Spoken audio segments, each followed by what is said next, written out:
Assalamualaikum warahmatullahi wabarakatuh. Waalaikumsalam warahmatullahi wabarakatuh. Apa kabar semua? Baik. Siap layak? Ya. Siap layak? Ya. Siap.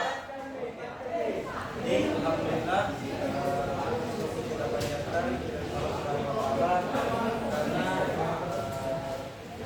saat ini kita masih berada di dalam ruangan ini dapat belajar segala bersama AI atau AI Artificial Intelligence.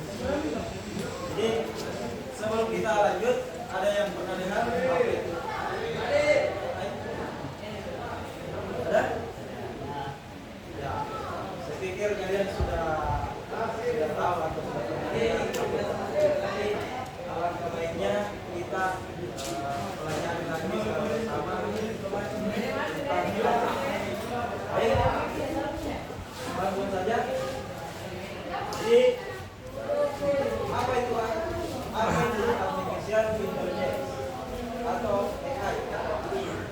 AI adalah bidang ilmu komputer yang memungkinkan mesin untuk belajar dari data, mengenali pola dan membuat keputusan pada individu. Tujuan utama diciptakan atau dibuat adalah bukan untuk menggantikan manusia, tapi untuk membantu dan memperluas kemampuan kita. Jadi tujuan utamanya diciptakan AI itu bukan untuk menggantikan manusia, bukan menggantikan manusia, tapi hidup berdampingan dengan manusia, membantu pekerjaan manusia agar lebih efisien dan efektif. Apa contohnya? Misalnya ya, untuk bagi kalian, bagi siswa, dalam mengerjakan tugas itu akan lebih mudah, tetapi pada saat kita menggunakan AI harusnya lebih bijak dalam menggunakan AI. Tidak langsung mentah-mentah.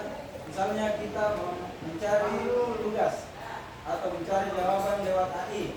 Nah, jawaban yang didapatkan dari AI itu kita baca kembali, kita seleksi kembali apakah memang betul atau ada yang salah. Jadi tidak diambil mentah-mentah hasilnya.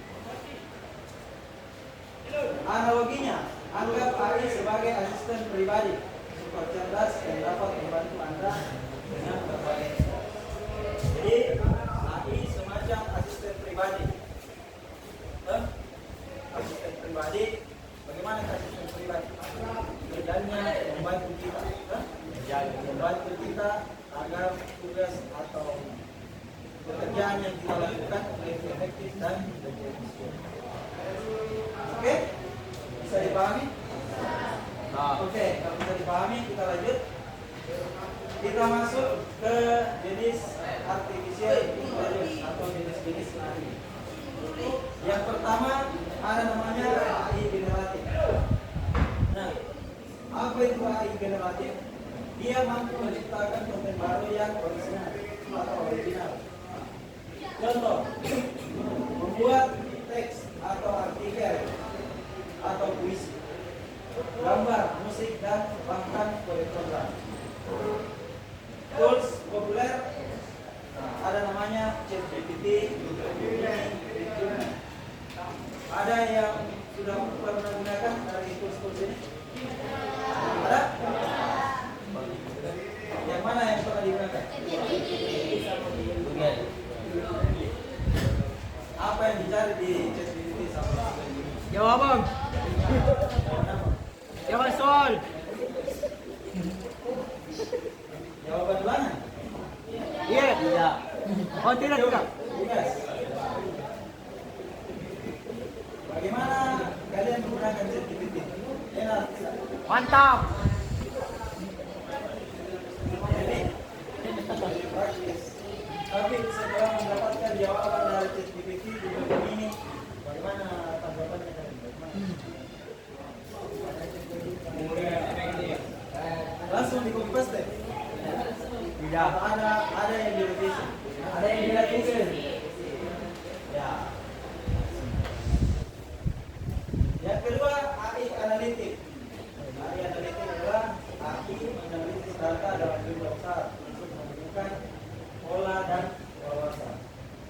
Contoh, menganalisis hasil belajar siswa untuk mengidentifikasi area yang perlu perbaikan.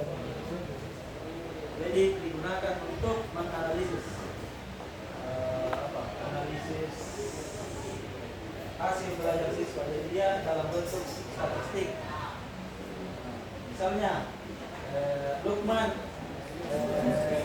hasil belajarnya masih belum bagus, masih perlu ditingkatkan. Kan? Dwi sudah bagus, tapi masih perlu lagi ditingkatkan. Dan seterusnya dan seterusnya. Jenis yang ketiga ada namanya AI interaktif.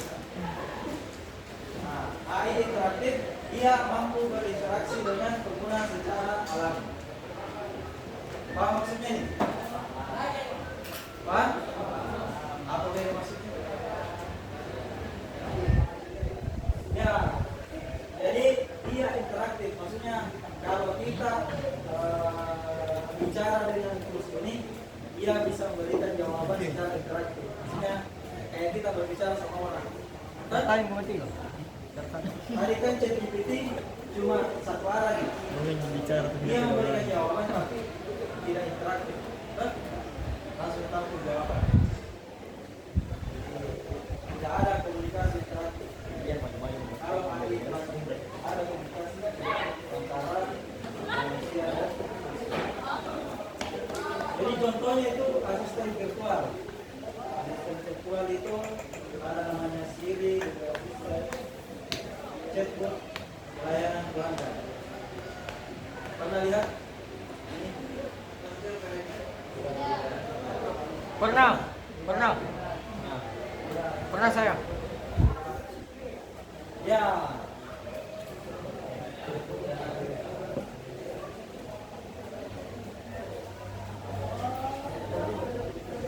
Oke? Jadi slide pertama tadi definisi tentang AI atau artificial intelligence. Slide yang kedua jenis artificial atau jenis AI. Ini ada tiga, AI generatif, AI analitik, AI interaktif. Oke, selanjutnya. Oke, setelah kita mengetahui jenis-jenis dari artificial intelligence, kita lanjut ke bagaimana cara kerja AI.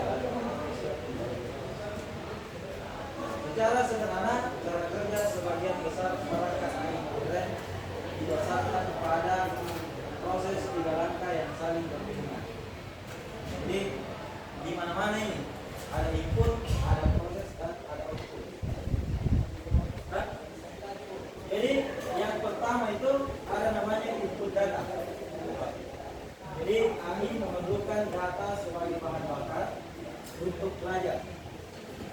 Data ini bisa berupa teks, gambar, angka, suara, atau bentuk informasi lainnya. Bisa dipahami bahasanya? Jadi AI itu dia membutuhkan banyak masukan atau banyak input. Nah, semakin banyak input yang diberikannya, maka semakin bagus juga jawaban yang akan dia berikan kepada masyarakat. Kalau ChatGPT semakin sering kita gunakan, misalnya bagaimana cara kita menggunakan ChatGPT?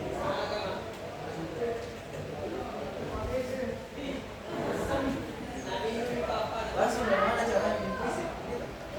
Buatkan saya contoh. Ya biasanya itu kalau kita dalam bertanya dengan tools AI, kita berkenalan dulu dengan tools. Misalnya saya tulis pekerja awalnya, saya sebagai guru elektronika atau sebagai guru teknologi informasi mengajar begini-begini. Tolong buatkan saya begini. Agar kenapa tujuannya seperti itu? Agar AI itu bisa mengenali kita, agar AI bisa memberikan jawaban yang dekat dengan kita. Oke, proses pembelajaran. Pada tahap ini mesin dilatih menggunakan algoritma khusus untuk mengenali pola dari data yang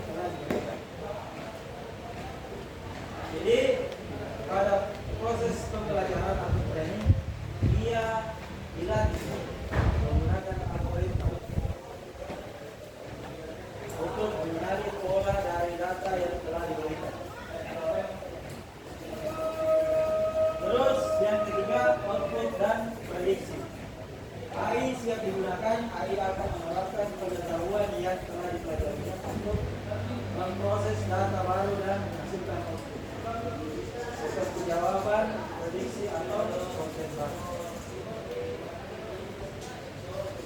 Oke, bisa dipahami kira-kira? Bisa? Jadi dia menerima input lalu memproses dan mengeluarkan jawaban atau prediksi. Jadi sudah ada kata prediksi di belakangnya. Jadi prediksi itu belum tentu benar. Jadi perlu lagi analisa lebih lanjut supaya jawaban yang diberikan oleh AI itu tepat, benar. Nah, lanjut ke slide berikutnya. Aplikasi AI dalam kehidupan sehari-hari. Yang pertama ada namanya asisten virtual. Ini asisten virtual mengatur alarm, membuat pengingat dan menjawab pertanyaan dalam kurung yang berinteraksi atau berinteraksi. Jadi tanpa kita sadari, kita sudah lama atau sudah sering menggunakan AI. Jadi ternyata mengatur alarm dan membuat pengingat itu termasuk ke dalam AI, asisten virtual atau AI. Oke. Yang kedua ada namanya media sosial. Menyusun lini masa berita dan konten yang dipersonalisasi. Contohnya Instagram, TikTok, Facebook. Siapa yang mau main Instagram? Jadi TikTok juga. Facebook juga ya. Saya Facebook. Saya Facebook. Saya Facebook, Pak. Facebook. Masih Facebook. Iya. Kira saya jadi main Facebook. Apa Facebook tak, Pak? Ah. Jadi tanpa kita sadari lagi bermain media sosial itu dia termasuk ke dalam AI. Contohnya kalau kita scroll TikTok, semakin sering kita nonton itu konten yang begitu atau contohnya konten olahraga atau konten teknologi pasti akan sering muncul itu. Nah itu tadi yang supaya kita bicara kerja AI. Semakin banyak yang input, oh nama jadi, oh ini kayak Lunsa, sebenarnya dia karakter ini yang dia butuhkan. Seolah-olah media sosial itu dia bisa baca pikiran orang. Ya, Ya, Pak, betul. kalau di seolah dia bisa baca Hai. karena Hanya. kayak apa yang kita suka itu pasti sering muncul. Betul, Pak. Lanjut, yang ketiga e-commerce memberikan rekomendasi produk berdasarkan riwayat pencarian dan pembelian. Nah, yang cewek-cewek ini pembelian shopping ya TikTok Shop. Ya, umpama sudah membeli satu kali alat makeup, ya pasti sering.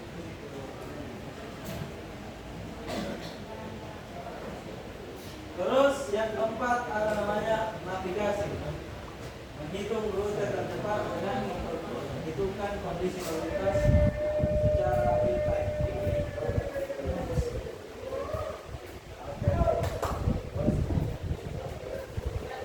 Oke, untuk aplikasi AI dalam kehidupan sehari-hari, aman?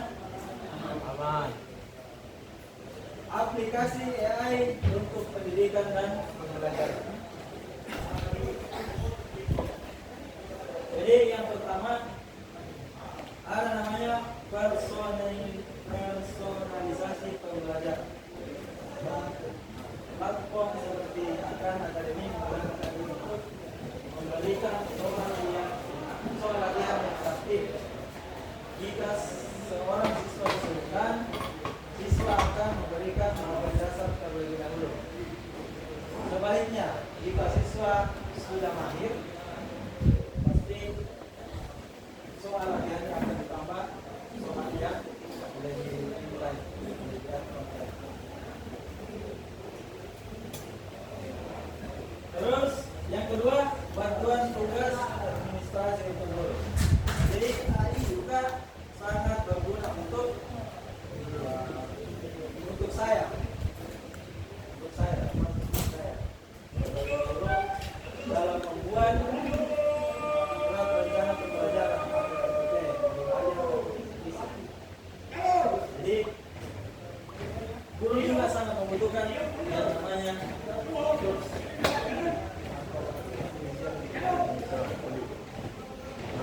Jadi kita sebagai guru juga semakin dipermudah dalam membuat modul ajar atau materi ajar. Selanjutnya, alat bantu kreativitas.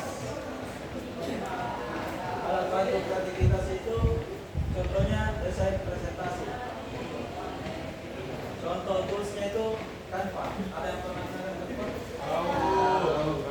Ya.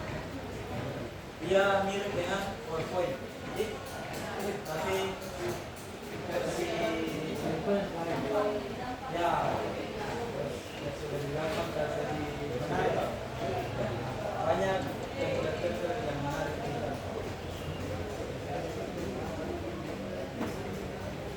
Yang keempat, peningkatan keterampilan. Aplikasi seperti Elsa Speak menggunakan AI untuk menganalisis pelafalan bahasa Inggris, pengguna dan memberikan kata balik, koreksi dan kata instan. Jadi kalau kita malu-malu berbicara bahasa Inggris dengan teman kita, ada namanya tools Elsa Speak. Kita mau mengasah keterampilan kita dalam berbahasa Inggris, atau bukan cuma bahasa Inggris, bahasa lain juga bisa. Kayak bahasa Korea tadi bisa. Tidak. Anyong. Jadi ini dia masuk ke dalam hari apa ini? Kalau dia dimasukkan ke dalam hari, ya hari. Oke? Oke? Oke. Jadi, nah ini dia penjelasannya. Kolaborasi manusia dan AI. Jadi, kolaborasi manusia dan AI itu tidak bisa dipisahkan. Jadi,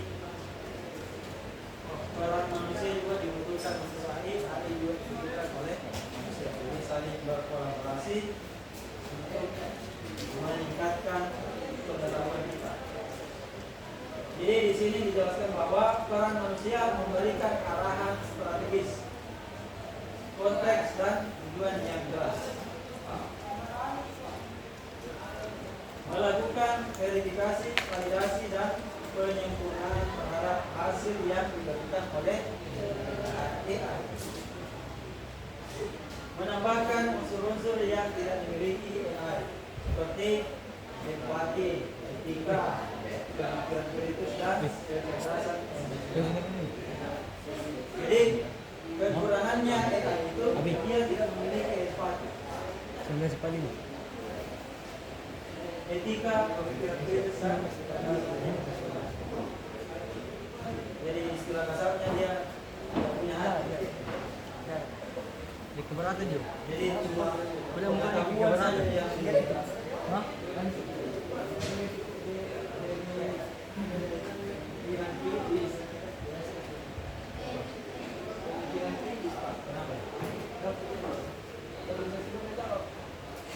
Dia tapi untuk jawabannya tidak ya tidak pasti benar. Ya, kadang salah.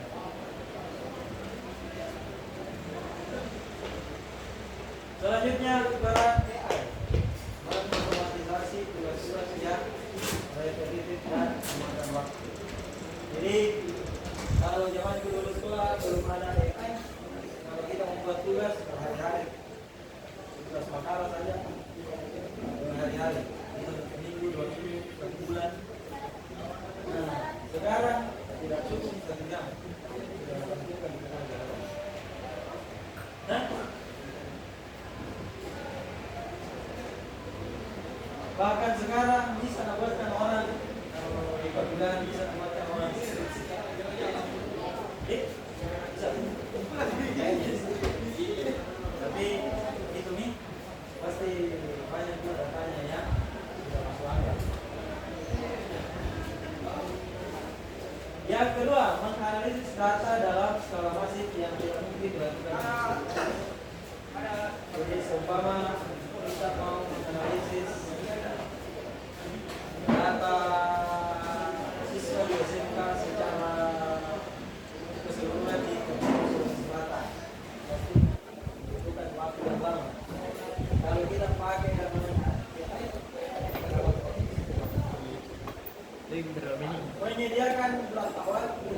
berat dan Kau ini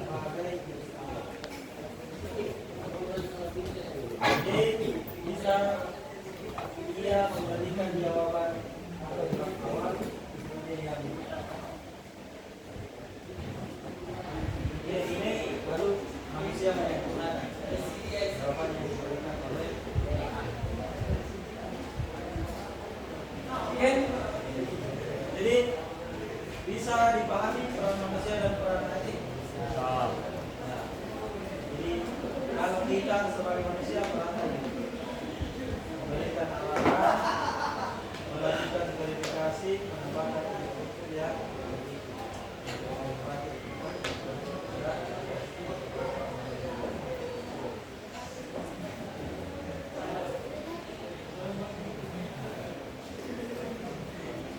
etika dan tantangan.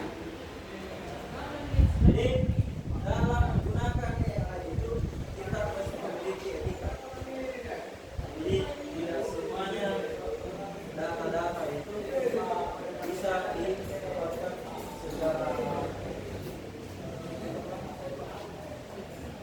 langsung menggunakan AI. Ada etika yang dimiliki oleh manusia dalam mencari jawaban. Yang pertama, akurasi dan halusinasi. AI terkadang dapat menghasilkan informasi yang terdengar menyenangkan, tetapi sebenarnya salah. Selalu dilakukan verifikasi fakta dan sumber yang kredibel.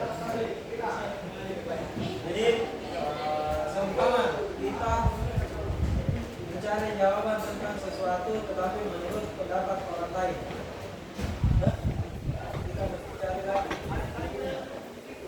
Apakah betul dia memberikan statement yang seperti itu atau tidak? Apakah betul orang itu pernah berbicara seperti itu? Yang kedua ada namanya privasi data, hindari memasukkan informasi pribadi atau data sensitif ke dalam platform atau publik. Jadi seumpama kita membuat hindari memasukkan data pribadi. Misalkan Lukman mau membuat tools AI, lalu dia masukkan datanya duit, harus mengkaji dulu sama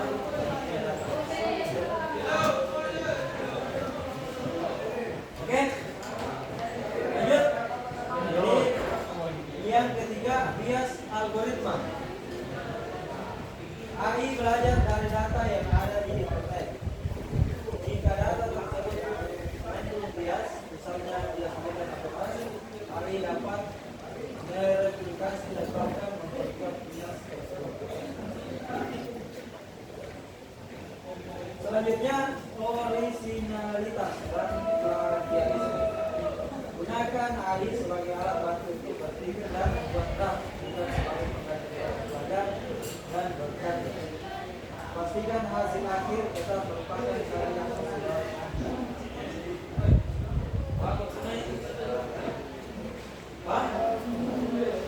Lanjut. Kalau sudah paham, sudah tutup dengan ada pertanyaan.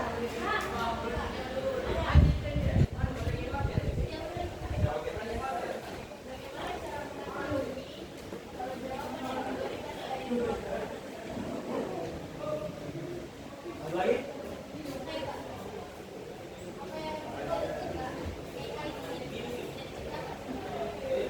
Oke, ada lagi?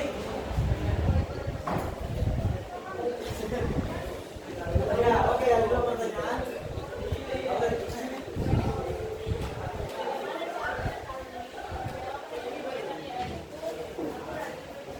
Ya, yang pertama pertanyaannya dari Mutiara nih. Bagaimana caranya melihat jawaban yang diberikan oleh AI akurat? Ada yang bisa menjawab? Ya, yang pertama jadi lihat lagi sumber-sumber yang lain, jadi tidak berpatok pada satu sumber, tidak berpatok pada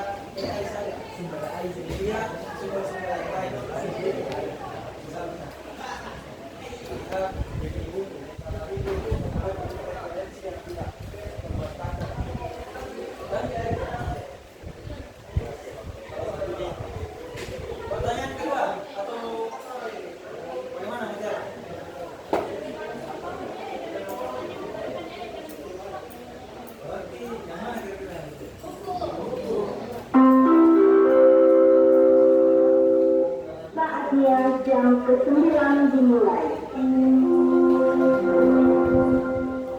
It's time to begin the next lesson. Waktu ini pelajaran maka salah panas.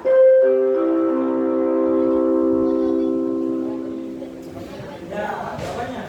Kenapa buku lebih kuat di apa istilahnya? Lebih kuat di jawabannya itu?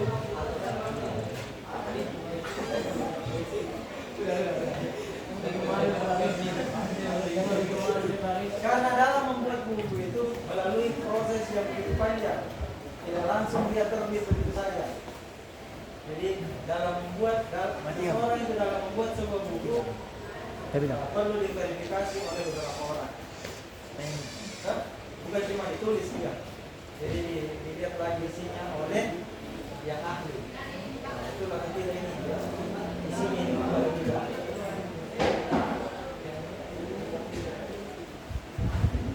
Ya, ada yang kami dari buku.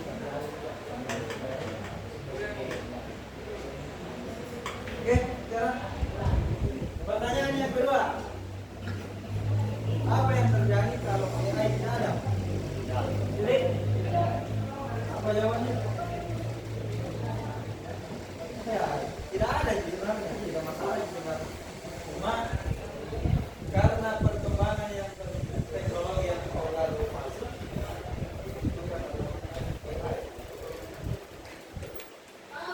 Tidak ada yang ambil kunci itu. oke? Jelas ya?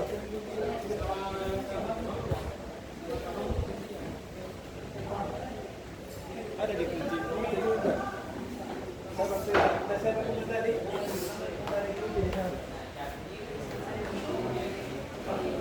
Oke.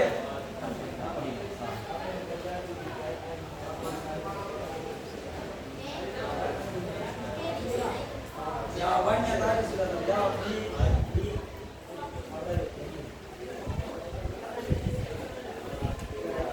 masing-masing punya peran. Jadi AI tidak bisa menggantikan manusia. Contohnya apa?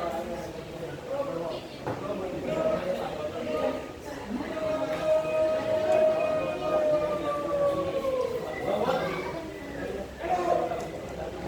Tapi masih perlu dia yang namanya operator. Jadi robot itu tidak jalan sendiri. Jadi manusia dan AI itu saling berkaitan. Teknologi dan tidak ada yang oke. Jadi kalau kesimpulannya kecerdasan artifisial adalah bantu transformatif yang untuk memperkaya yang bisa.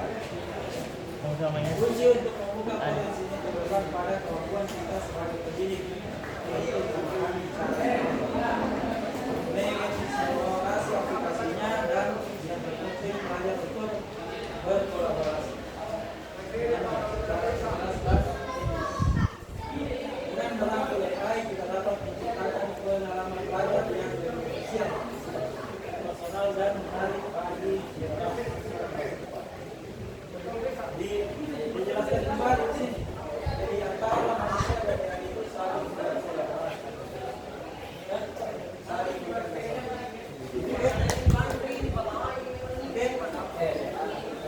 Oke, kalau begitu mungkin materinya sampai di sini. Terima kasih. Wabillahi taufiq wal hidayah. Wassalamualaikum warahmatullahi wabarakatuh.